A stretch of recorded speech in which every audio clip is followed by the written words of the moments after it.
నమస్తే, welcome to RP7 TV news.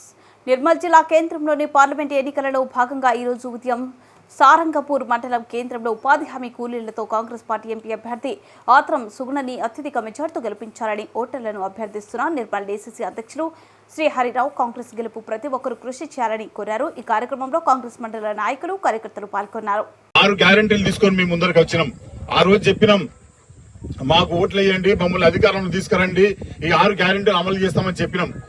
సరే, రాష్ట్రంలో పెద్ద ఎత్తున ఓట్లేసి కాంగ్రెస్ పార్టీ ప్రభుత్వాన్ని ఆశీర్వదించారు. రేవంత్ రెడ్డి గారు ముఖ్యమంత్రి అయినరు.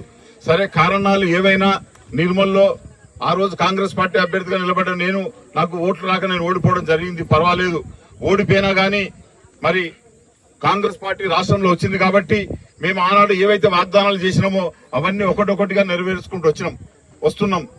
రేవంత్ రెడ్డి గారు ముఖ్యమంత్రి అయినాక 3వ దినమే ముఖ్యంగా మా ఆడతల్లులకు ఏదైతే వాగ్దానం చేసినామో ఆర్టీసీ బస్సు ప్రయాణం ఉచితం చేసినాం. 3వ దినం నాడే చేసినాం. ముఖ్యమంత్రి 7వ తారీఖు నాడు ప్రమాణ స్వీకారం చేస్తే 9వ తారీఖు నాడే సుమలత కొంచెం మాట్లాడకమ్మా 7వ తారీఖు నాడు ప్రమాణ స్వీకారం చేస్తే 9వ తారీఖు నాడే బస్సు ప్రయాణం ఉచితం చేయడమే కాకుండా ఎవరైతే పేదవాళ్లు అనారోగ్య సమస్యలకు గురై ఆసుపత్రికి పోతే ఆరోగ్యశ్రీలో 10 లక్షల రూపాయల వరకు ఉచితంగా వైద్యం చేసి ఇవ్వడానికి కూడా ప్రభుత్వం మంజూరు చేసింది.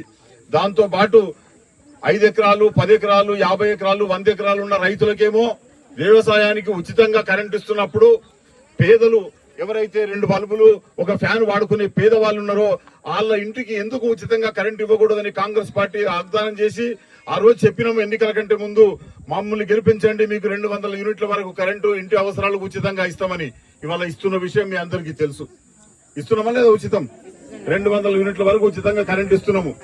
దాంతో పాటు 500 రూపాయల సిలిండర్ ఉంటే 10 ఏళ్ల కిందట కాంగ్రెస్ పార్టీ అధికారంలో ఉన్నప్పుడు, ఇలా భారతీయ జనతా పార్టీ బీజేపీ వాళ్ళు అధికారంలోకి వచ్చిన తర్వాత దాదాపు 1200 రూపాయలకు మరి సిలిండర్ ధర వేయింది. అనేక మంది మా అక్క చెల్లెళ్ళు మరి సిలిండర్ వాడకుండా సిలిండర్ పక్కన పెట్టిన పరిస్థితులు వచ్చినాయి. అయితే వాటన్నిటిని దృష్టిలో పెట్టుకుని గత 10 ఏళ్ల కిందట ఏదైతే